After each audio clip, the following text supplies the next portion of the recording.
Assalamualaikum warahmatullahi wabarakatuh. Selamat pagi anak-anakku semua. Bagaimana kabar kalian? Bersama saya Ibu Munawaroh SAG. Pembelajaran pada hari ini kita mulai dengan membaca basmalah bersama. Bismillahirrahmanirrahim. Pada hari ini kita akan pelajari mapel SKI bab 1 Sejarah Islam di Indonesia dengan KD 3.1 menganalisis sejarah penyebaran Islam di Indonesia. Peta konsep yang akan kita pelajari hari ini: sejarah Islam di Nusantara. Setiap Muslim adalah pendakwah. Kondisi masyarakat Nusantara sebelum Islam dilatar belakangi oleh faktor 1. Ekonomi, 2. Budaya, 3. Agama atau kepercayaan, 4. Politik, 5. Bersuku-suku bangsa. Kemudian proses masuknya Islam ke Nusantara melalui beberapa jalur. 1. Perdagangan, 2. Perkawinan, 3. Pendidikan, 4. Seni budaya, 5. Tasawuf, 6. Politik. Silahkan kamu baca prawatsana. Kemudian kita masuk kepada materi A. Mari mengamati. Amatilah gambar berikut ini. 1.1 Peta penyebaran Islam abad 1 sampai 16 Masehi. Pada gambar 1 adalah peta dan ruang kosong sebagai deskripsi sederhana proses penyebaran Islam di Indonesia. Ada tanda panah ruang kosong dan tercantum tanda tanya yang mengisyaratkan apakah Islam datang ke Indonesia pada masyarakat yang hampa, belum berbudaya, belum mengenal agama atau kepercayaan, belum ada kekuasaan atau pemerintahan dan lain-lain. Jawabannya tentu saja tidak. Rumuskan beberapa pertanyaan terkait kondisi masyarakat sebelum atau selama proses penyebaran Islam di Indonesia. Selanjutnya, mari kita amati gambar 1.2 merupakan ilustrasi kedatangan saudagar Arab ke Indonesia. Selain sebagai saudagar, mereka juga sekaligus menjadi mubalik yang disambut masyarakat setempat dengan ramah. Rumuskan beberapa pertanyaan berkaitan dengan strategi atau metode yang digunakan para dai kepada masyarakat selama proses penyebaran Islam di Indonesia. Selanjutnya kita amati gambar 1.3. Gambar 1.3 merupakan ilustrasi jalur kedatangan saudagar Islam ke Indonesia dari berbagai negara. Mereka disambut masyarakat setempat dengan ramah. Rumuskan beberapa pertanyaan berkaitan proses penyebaran Islam di Indonesia berdasarkan beberapa sumber sejarah. Selanjutnya, gambar 1.4. Di bawahnya kita amati gambar 1.4 merupakan ilustrasi penanaman nilai-nilai ajaran Islam kepada masyarakat Indonesia dengan berbagai suku bangsa, budaya, dan bahasa yang berbeda. dari Sabang sampai Merauke. Rumuskan beberapa pertanyaan dan fakta sejarah. Sekarang B. Pertanyaanku. Setelah kalian memperhatikan dan mengamati gambar atau cerita tadi, ada beberapa pertanyaan yang perlu kalian renungkan.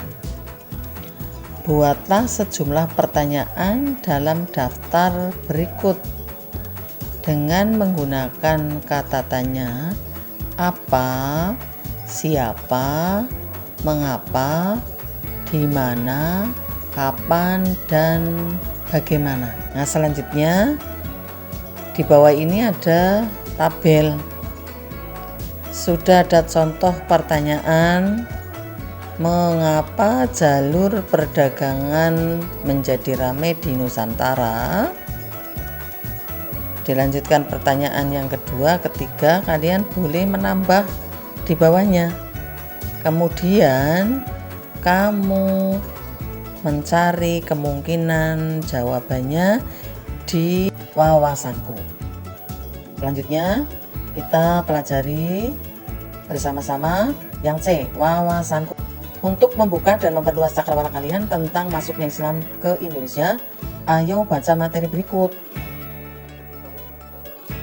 Islam masuk ke Indonesia sejak abad ke-7 hingga 16 Masehi. Proses masuknya Islam ke Indonesia pada umumnya berlangsung secara damai. Islam masuk Indonesia melalui saluran perdagangan, baik para saudagar Arab, Gujarat, Persia, dan Cina. Para pedagang dari Arab seringkali harus singgah beberapa bulan di Indonesia menunggu pergantian angin muson barat dan angin muson timur. Sejak abad ke-7, sebagian besar penduduk Cina bagian barat telah memeluk Islam serta sebagian dari mereka menjalin perdagangan dengan masyarakat Indonesia. Kemudian, 1. Kondisi masyarakat Indonesia sebelum Islam. Kondisi masyarakat Indonesia sebelum Islam dapat dilihat dari beberapa aspek. Di antaranya aspek perekonomian, sosial budaya, agama atau kepercayaan, sosial dan politik, serta berbagai suku bangsa. Sedangkan aspek A, kondisi sosial budaya, bangsa atau penduduk Indonesia terdiri dari berbagai suku bangsa yang masing-masing daerah mempunyai corak seni, budaya, dan bahasa beragam. B. Aspek kondisi agama atau kepercayaan. Masyarakat yang tinggal di Indonesia sebelum Islam sudah menganut agama atau kepercayaan. Mereka sudah memeluk agama Hindu, Buddha, dan sebagian menganut kepercayaan Kapitaya. Sedangkan para orientalis mengklasifikasikan kepercayaan nenek moyang Indonesia dalam dua jenis, yaitu animisme dan dinamisme. C. Kondisi perekonomian. Penduduk Indonesia sebelum Islam memiliki berbagai mata pencaharian. Di antaranya mereka ada yang berdagang, bercocok tanam, beternak, serta berlayar atau menjadi nelayan. D. Kondisi sosial politik. Sebelum Islam datang ke Indonesia pada abad ke-7 hingga 12, Kerajaan Sriwijaya mengalami masa kejayaan baik dalam bidang politik, sosial maupun ekonomi. Kejayaan yang dialami Sriwijaya sangat ditentukan oleh pihak wilayahnya sebagai kerajaan maritim. Dalam hal ini Sriwijaya merupakan bagian dari jalur perdagangan internasional. Sedangkan E, aspek kondisi suku bangsa. Masyarakat Indonesia memiliki suku bangsa yang beragam. Keragaman tersebut terbentuk oleh jumlah suku bangsa yang mendiami berbagai daerah yang tersebar dari Sabang sampai Merauke. 2. Masuknya Islam ke Indonesia.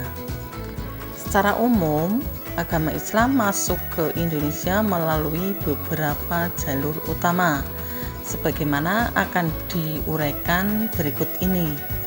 A. Perdagangan.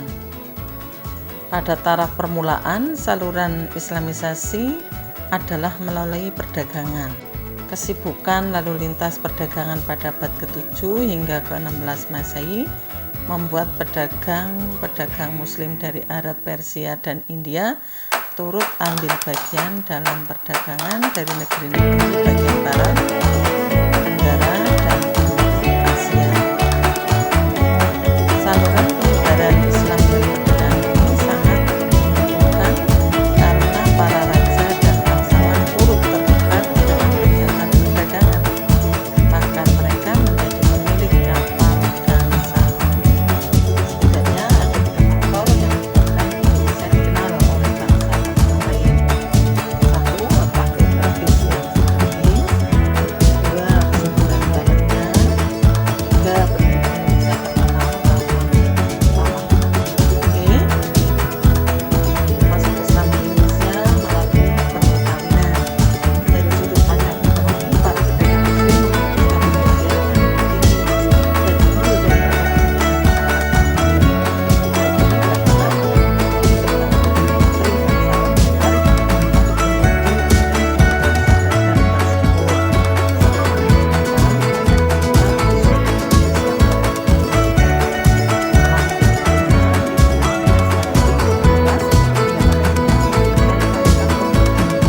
Kemudian jalur masuknya Islam yang yaitu melalui tasawuf. Tasawuf adalah ajaran atau cara dan sebagainya untuk mengenal dan mendekatkan diri kepada Allah Subhanahu wa Ta'ala, sehingga memperoleh hubungan langsung secara sadar dengannya. Orang yang ahli di bidang ilmu tasawuf disebut sufi. Kemudian jalur masuknya agama Islam yang F adalah melalui politik. Di beberapa daerah Indonesia, kebanyakan rakyatnya masuk Islam setelah penguasa atau rajanya memeluk Islam terlebih dahulu. Pengaruh politik para raja dan penguasa tersebut sangat membantu tersebarnya Islam di Indonesia. Sebelum kita tutup pelajaran pada hari ini, Ibu mempunyai kuis. Pertanyaannya, sebutkan jalur-jalur masuknya Islam ke Indonesia. Pilih jawabannya A, B, C, atau D. Silahkan jawab pada link yang akan Ibu bagi di grup WA di akhir pelajaran. Demikian materi kita pada hari ini. Apabila ada yang ingin bertanya, bisa ditanyakan di grup WA Mapel SKI atau Japri Ibu Guru. Mari kita tutup dengan bacaan hamdalah bersama. Alhamdulillahirabbil alamin. Sekian pembelajaran kita hari ini. Jaga kesehatan, tetap semangat, dan semoga sukses. Wassalamualaikum warahmatullahi wabarakatuh.